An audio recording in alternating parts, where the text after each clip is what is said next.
Magandang umaga po sa inyong lahat. Malugod na pagtanggap sa St. Joseph Parish, Gagalangin sa ika-6 ng umagang banal na misa na may liturhiya ngayong Biyernes ng ika-12 linggo sa karaniwang panahon. Tumayo po ang lahat at tayong makiisa sa Eukaristikong pagdiriwang na pamunuan ng ating Kura Paroko, Reverendo Padre Douglas D. Badong. Panginoon ng sambayanan, nagdiriwang at nagpupuri sa isang diwa't himig, isang pagdakila, atas ng pag-ibig mo'y diringgin.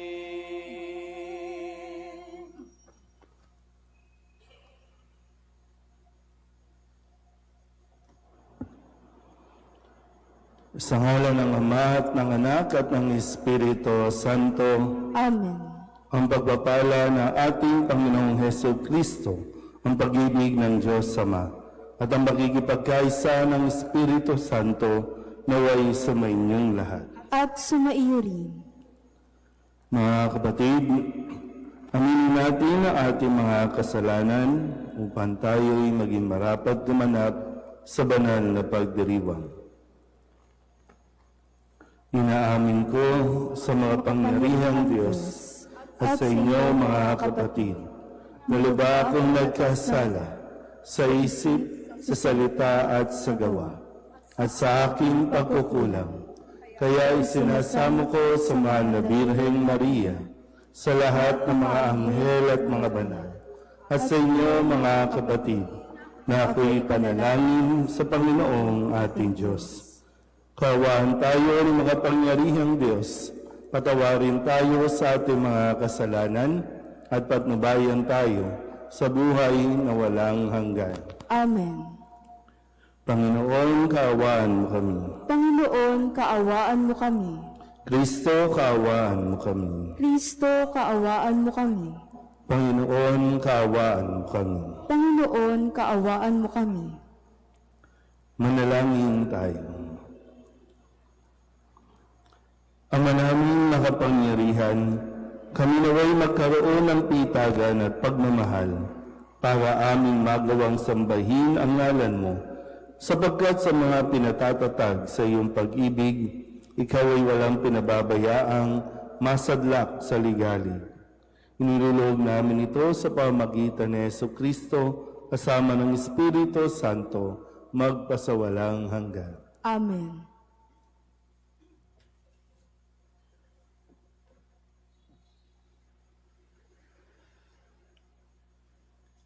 Pagbasa mula sa ikalawang aklat ng mga hari.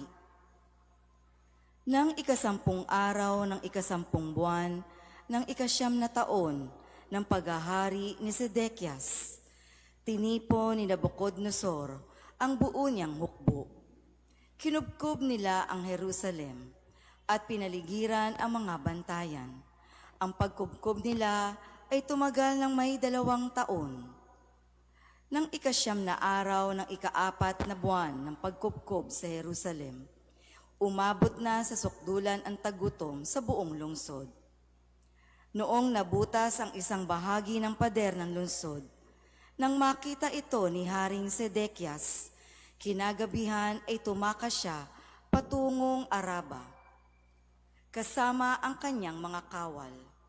Doon sila dumaan sa pintuan ng 2 pader, malapit sa hardin ng palasyo. Ngunit ang lungsod ay naliligid ng mga Kaldeyo. Tinugis sila ng mga ito at inabutan sa kapatagan ng Jericho. Kaya nagkanya-kanyang takas ang kanyang mga tauhan. Nabihag si Sedekias at iniharap sa hari ng Babilonya na nasa Ribla, at doon siya hinatulan. Pinatay nila sa harapan ni Sedekias ang mga anak nito. Dinukit ang mga mata at gapos ng tanikalang dinala sa Babilonya. Nang ika-7 araw ng ika-5 buwan ng ika-19 na taon ng paghahari ni Nabucodonosor, Pinasok ni Nabuzaradan ang Jerusalem, kapitan ng kanyang mga tanod. Sinunog niya ang templo, ang palasyo, at ang lahat ng bagay. Doon wala siyang tinira. Ang mga pader ng lungsod ay giniba naman ng mga kawal na kasama ni Nabuzaradan. Dinala niyang bihag ang natitira pang Israelita, pati ang mga sumuko sa hari ng Babilonya. Ang iniwan lamang niya noon ay ang ilang mahihirap upang magbungkal ng lupa at mag-alaga ng mga ubasan. Ang salita ng Diyos. Salamat sa Diyos. Kung ika'y aking limutin, wala na akong aawitin. Kung ika'y aking limutin, wala na akong aawitin. Sa pangpang ng mga ilog nitong bansang Babilonya, kami rooy nakaupong tumatangis sa tuwinang ang iniwan naming Siyon ay aming maaalala. Sa sanga ng mga kahoy, sa tabi ng ilog nila, isinabit namin doon yung dala naming lira. Kung ika'y aking limutin, wala na akong aawitin. Sa amin ay iniutos ng sa amin ay lumupig. Naaliwin namin sila ng matamis naming tinig. Tungkol sa Siyon, yaong paksa ninyong nais nilang awit. Kung ika'y aking limutin, wala na akong aawitin. Paano namin aawitin ang awit ng Panginoon? Samantalang bihag kaming nangingibang bayan noon. Ayaw ko nang ang lira ko'y hawakan pa at tugtugin. Kung ang bunga ng pagtugtog, limutin ang Jerusalem. Kung ika'y aking limutin, wala na akong aawitin. Di na ako aawit pa kung ang lundong sasapitin. Sa isip ko't alaala, ika'y ganap na limutin. Kung ang kaligayahan mo ay hindi ko hahangarin. Kung ika'y aking limutin, wala na akong aawitin. Magsitayo po ang lahat. Alleluia, Alleluia,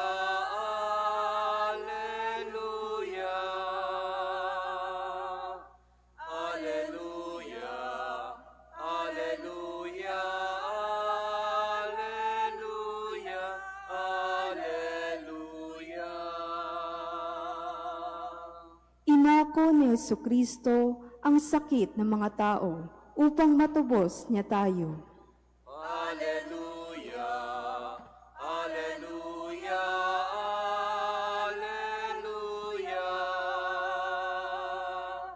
Alleluia, Alleluia, Alleluia, Alleluia, Alleluia. Sumainyo ang Panginoon. At sumaiyo rin. Ang mabuting balita ng Panginoon ayon kay San Mateo. Papuri sa iyo, Panginoon. Nang makababa si Jesus mula sa bundok, sinundan siya ng napakaraming tao. Lumapit sa kanya ang isang ketongin at lumuhod sa harapan niya. Ginoo, ang wika niya, kung ibig po ninyo, ako'y inyong mapagagaling. Hinipo siya ni Jesus at sinabi, ibig ko, gumaling ka. At pagdakay nawala ang kanyang ketong. Huwag mo itong sasabihin kanino man, bilin ni Jesus. Pumunta ka at pasuri sa saserdote.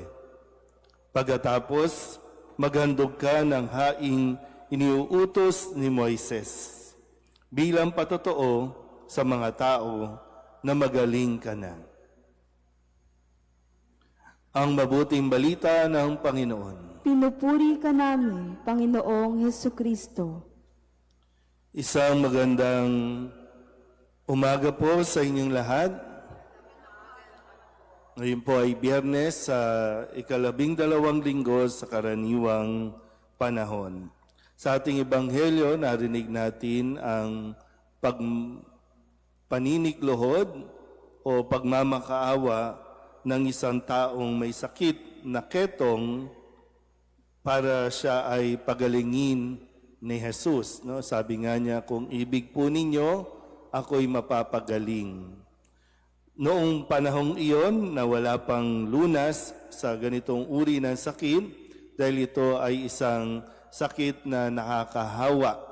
Kung kaya inihiwalay ang isang taong may sakit na ketong doon sa kanyang, maging sa kanyang pamilya, ay nagkakaroon po ng pagitan. Mahigpit na ipinagbabawal na lumapit o dumikit sa isang taong may ketong at responsibilidad din ng taong may sakit na lumayo siya sa kanyang o kung kanino man. Pero dito po nakita natin marahil talagang si Kristo na lang ang kanyang pag-asa. Si Kristo ang nagbigay sa kanya ng panibagong buhay na maglakas loob para lapitan si Jesus, hawakan siya ni Jesus at ganoon din naman ang kanya pong paninikluhod sa harapan ni Jesus.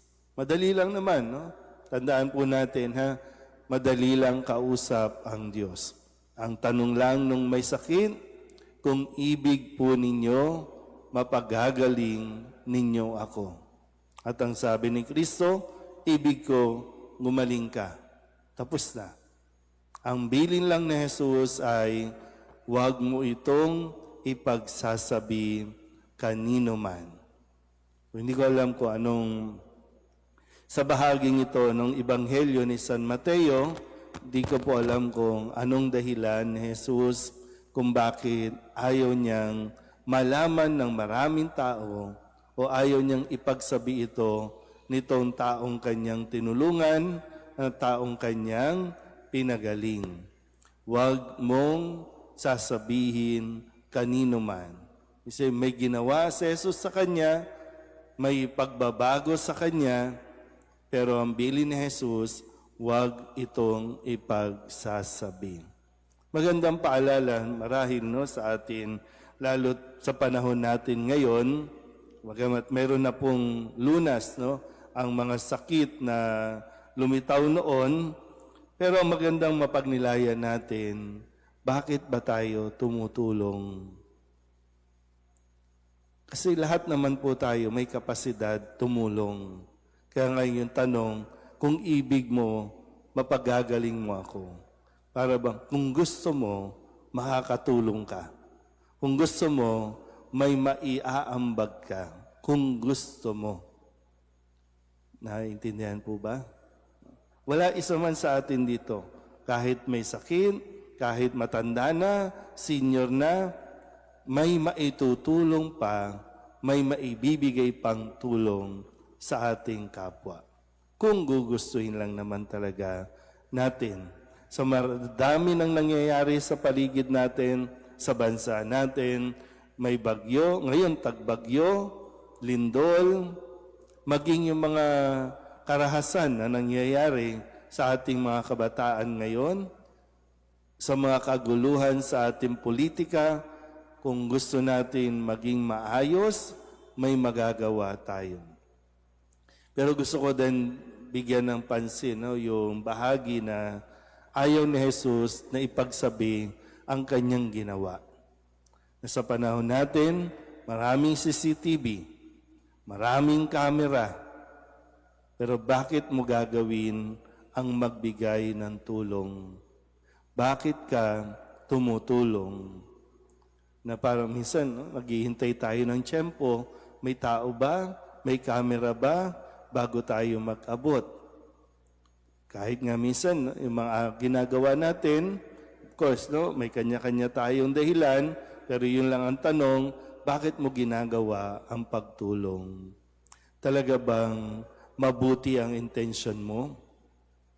Talaga bang bukal sa iyong loob ang iyong pagtulong? Baka kasi para sa pagtaas ng views, pagdami ng likers, pagdami ng subscribers, Anong pinakadahilan? Bakit tumutulong? Bakit pupunta ka sa mga area na nasalanta ng bagyo? Bakit ka tutulong sa mga nalindol? Tutulong tayo pero kailangan maraming kamera ang nakasunod. Maraming vlogger ang kailangan nandiyan dyan sa paligid. Kahit nga yung mga rally natin, hindi tayo makapag-rally pag walang camera eh. So ano ba talaga tayo? Bukal ba talaga sa loob natin ang pagtulong, ang pagbibigay ng tulong, o lahat ng ito ay bahagi ng ating tinatawag na investment? Tumutulong tayo ngayon, hindi dahil gusto natin magbigay. Tumutulong tayo kasi nag-i-invest tayo para pagdating ng araw, tayo pa rin naman ang matutulungan ng ating ginawang pagtulong. Tayo pa rin ang magbe-benefit. So, pag nilayo natin mabuti no, kung ano ba talaga ang intensyon ng ating pong mga ginagawa. Amen?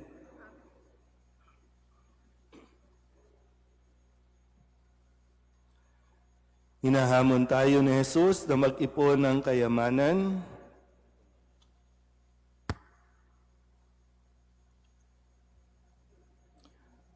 Tulad ng kay Tongin sa Ebanghelyo na humingi ng saklolo para gumaling.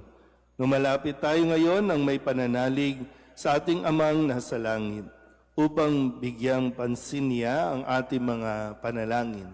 Ang ating pong itutugon, Panginoon, pagalingin mo kami ng iyong biyaya. Panginoon, pagalingin mo kami ng iyong biyaya.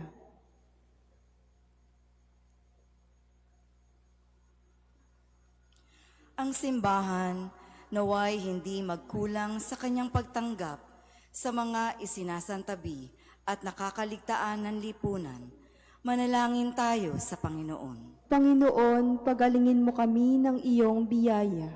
Ang mga nagsasaliksik sa paggagamot, naway gabayan ng Panginoon upang makatuklas sila ng angkop na gamot sa mga sakit na hindi pa nalulunasan. Manalangin tayo sa Panginoon. Panginoon, pagalingin mo kami ng iyong biyaya. Ang ating komunidad naway tumulong ng may pag-ibig at kalinga sa mga taong nakakaligtaan ng lipunan. Manalangin tayo sa Panginoon. Panginoon, pagalingin mo kami ng iyong biyaya. Ang mga may sakit, mga nagdarahop, at mga nalulumbay, naway tumanggap ng pag-alalay mula sa kanilang mga kapatid na Kristiyano. Manalangin tayo sa Panginoon. Panginoon, pagalingin mo kami ng iyong biyaya. Upang mamayani ang kapayapaan sa gitnang silangan at sa buong mundo, at ipag-adyanawa ang sangkatauhan sa karahasan, kasakiman at pang-aabuso ng kapangyarihan na nagdudulot ng paghihirap at kamatayan sa marami.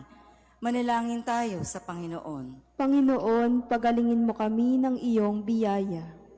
Upang ang lahat ng mga nagdurusa dahil sa kalupitan ng digmaan ay daglian ng makaranas ng kapayapaan at mabuhay ng may kapanatagan at kalayaan.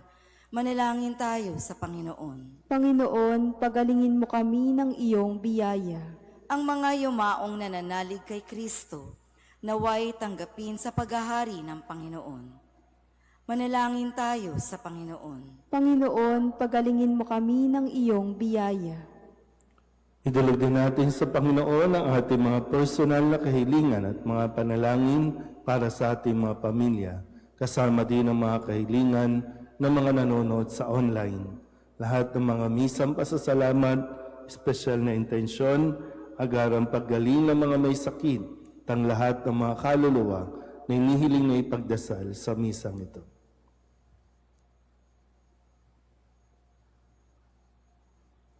Ang lahat ng ito iniling namin sa ngalan ni Kristong aming Panginoon. Amen.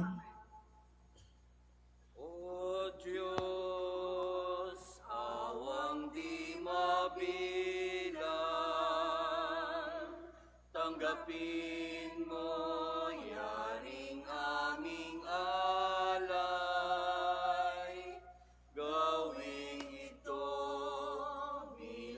tanda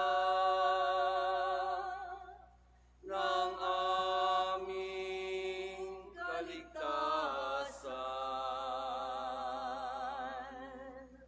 Narito, O Ama, alak at tinapay, bunga ng lupa at ng aming paggawa.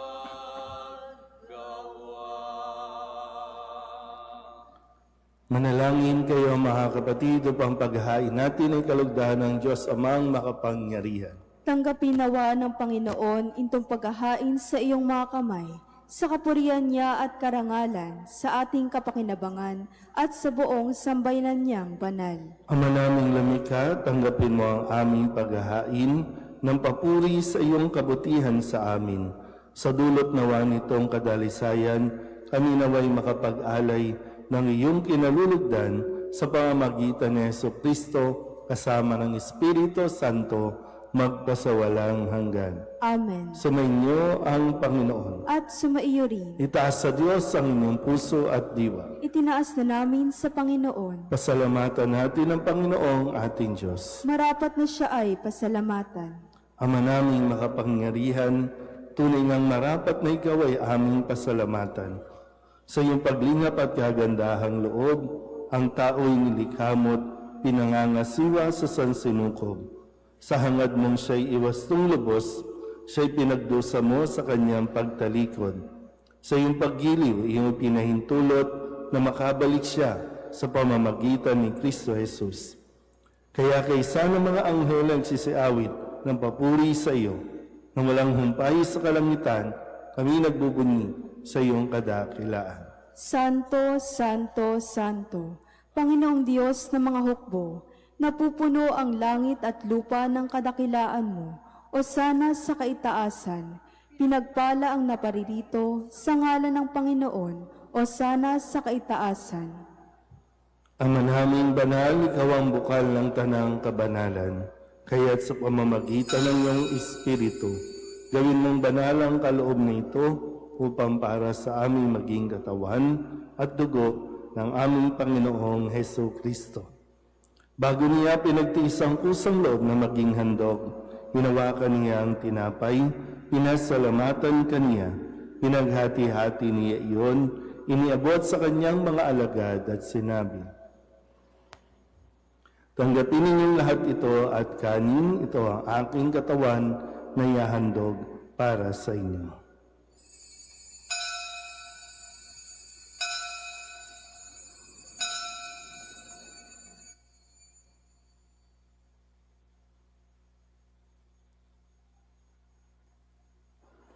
Gayun din naman nang matapos ang hapunan, hinawakan niya ang kalis, muli kaniyang pinasalamatan.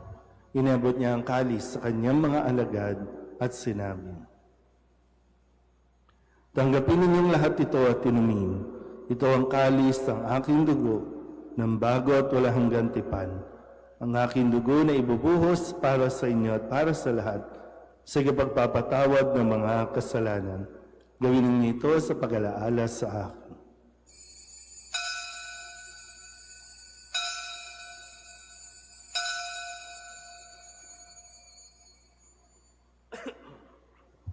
Ipagbunyi natin ang misteryo ng pananampalataya. Si Kristo'y namatay, si Kristo'y nabuhay, si Kristo'y babalik sa wakas ng panahon. Ama, ginagawa namin ngayon ang pag-alaala sa pagkamatay at muling pagkabuhay ng iyong anak. Kaya tiniaalay namin sa iyo ang tinapay na nagbibigay buhay at ang kalis na nagkakaloob ng kaligtasan. Kami nagpapasalamat dahil kami iyong minarapat na tumayo sa harap mo para maglingkod sa iyo. Sinasamo namin kami magsasalo-salo sa katawan at dugo ni Kristo ay mabuklod sa pagkakaisa sa pamamagitan ng Espiritu Santo. Ama, lingapin mo ang iyong simbahang laganap sa buong daigdig. Puspusin mo kami sa pag-ibig kay San Leon na aming Papa at ni Jose na aming obispo at ng tanang kaparian. Alalahanin mo sina Salvador at Estrella na tinawag mo mula sa daigdig na ito. Nung sila'y binyagan, sila'y nakaisa ni Kristo sa pagkamatay. Ngayong sila'y pumanaw, naway makaisa sila ni Kristo sa pagkabuhay. Alalahanin mo rin ang mga kapatid naming nahimlay na may pag-asang sila'y muling mabubuhay, gayon din ang lahat ng mga pumanaw. Kawaan mo sila at patuloyin sa iyong kaliwanagan. Kawaan mo at pagindapating kaming lahat na makasalo sa iyong buhay na walang wakas. Kaysa ng mahal na Birhen Maria na ina ng Diyos, ng kabiyak ng puso niyang si San Jose, kaysa ng mga apostol at ng lahat ng mga banal na namuhay dito sa daigdig ng kalugod-lugod sa iyo, may pagdiwang nawa namin ang papupuri sa ikararangal mo sa pamamagitan ng iyong anak na aming Panginoong Hesukristo. Sa pamamagitan ni Kristo, kasama niya at sa Kanya, ang lahat ng parangal at papuri ay sa iyo, Diyos Amang makapangyarihan, kasama ng Espiritu Santo, magpasawalang hanggan.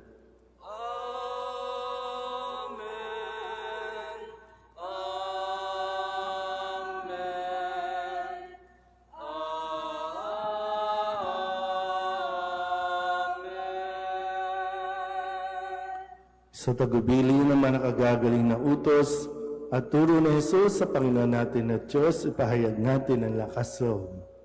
Ama namin, sumasalangit ka, sambahin ang ngalan mo, mapasa amin ang kaharian mo, sundin ang loob mo dito sa lupa para ng sa langit. Bigyan mo kami ngayon ng aming kakanin sa araw-araw, at patawarin mo kami sa aming mga sala, para ng pagpapatawad namin sa nagkakasala sa amin. At huwag mo kaming ipaintulot sa tukso, at iadya mo kami sa lahat ng masama.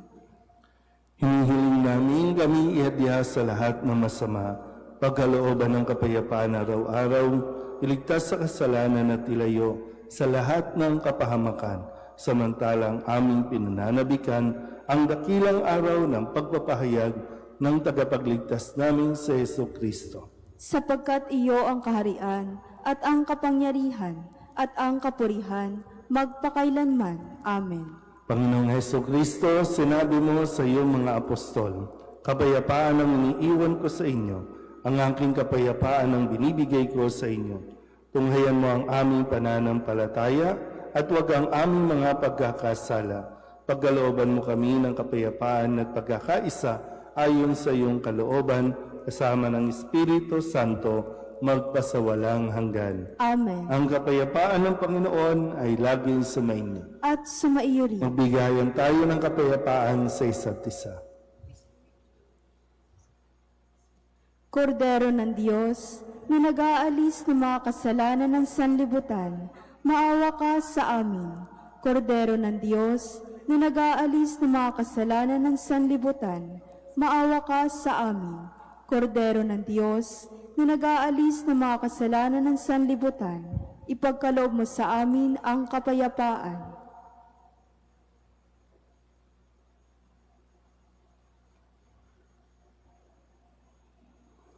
Ito ang kordero ng Diyos.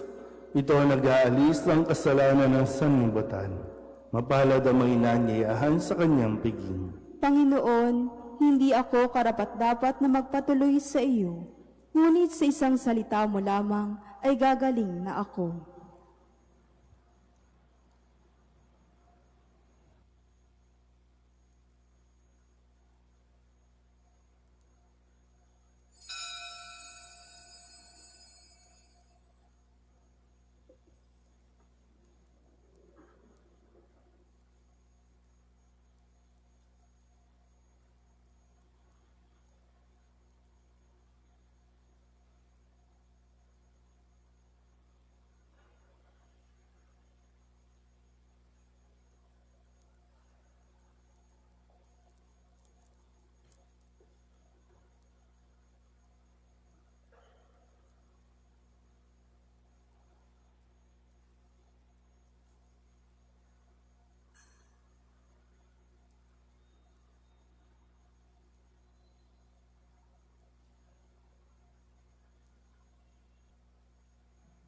Magsiluhod po ang lahat. Panalangin kay San Jose, abang tagapangalaga ng tagapagligtas, kabiyak na puso ng mahal na Birheng Maria, sa iyo ipinagkatiwala ng Diyos ang kaisa-isa niyang anak. Sa iyo nagtiwala si Maria. Sa piling mo, si Kristo'y naging tao. Maging ama ka rin sa aming pinagpalang Jose, at gabayan mo kami sa landas ng buhay. Ihingi mo kami ng biyaya, awa at tapang, at ipagtanggol kami sa lahat ng masama. Amen. Magsitayo na po ang lahat. Manalangin tayo. Ama naming mapagmahal, kaming nakinabang sa katawan at dugo ng iyong anak ay sumasamo sa iyong habag upang ang aming taimtim na ginanap ay maging pagtanggap namin sa tiyak mong pagliligtas sa pamamagitan ni Jesucristo kasama ng Espiritu Santo magpasawalang hanggan. Amen. Sumainyo ang Panginoon At sumaiyo rin. at pagpalain kayo ng makapangyarihang Diyos, Ama at Anak, at Espiritu Santo. Amen. Tapos ang banal na misa, humayo tayo sa kapayapaan ni Kristo. Salamat sa Diyos. Magandang umaga po.